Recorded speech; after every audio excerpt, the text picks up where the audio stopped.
Chapter 13 is about registering stressful moments. The core of this whole exercise, the idea is that you become conscious, aware of what are the moments, when do the stress moments occur? When do you feel stress?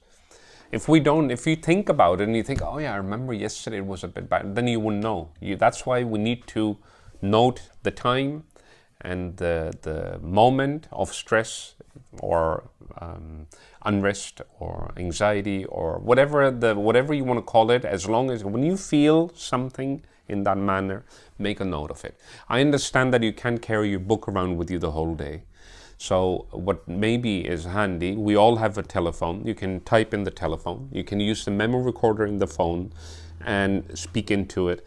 Or you could take you have a piece of paper with you and a pen and you note down during the day.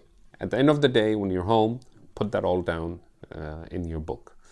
The idea, again, is being able to find a pattern, to realize, hey, in this situation or these types of circumstances, this is how I react. That's what we want to know. We just want to find out that in these circumstances, my reaction is like this, and of course we're going to talk about it later, that you want to change it.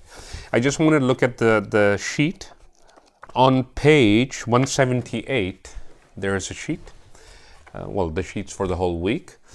One column is time, the second column is feeling, the third column is intensity of stress, and the fourth column is circumstances. And if you look at the page before, 177, I talk about, in the example, missing the bus. Imagine that I am a little bit anxious about my job and my timings or whatever at work. I'm afraid that my boss might not be so happy with me. So when I miss the bus, I might consciously or unconsciously feel a little bit of tension, because taking the bus to work, missing the bus means tension with all the consequences. So what I want you to do is, in the chart, the circumstances are missing the bus. The intensity of stress, I want you to use a scale. 0 might be no stress at all and 10 the maximum. Put down the number in the column. Then the feeling, in this case stress might be anxiety, or you might be sad because you keep on trying to do your best and it doesn't work. And the time.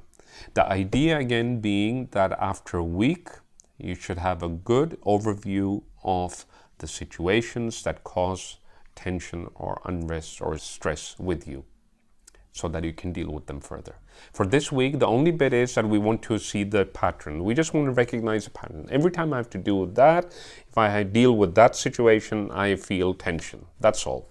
And next week, we're going to look further. So don't jump, just do the homework and follow the rules, please. Okay? Talk to you next week.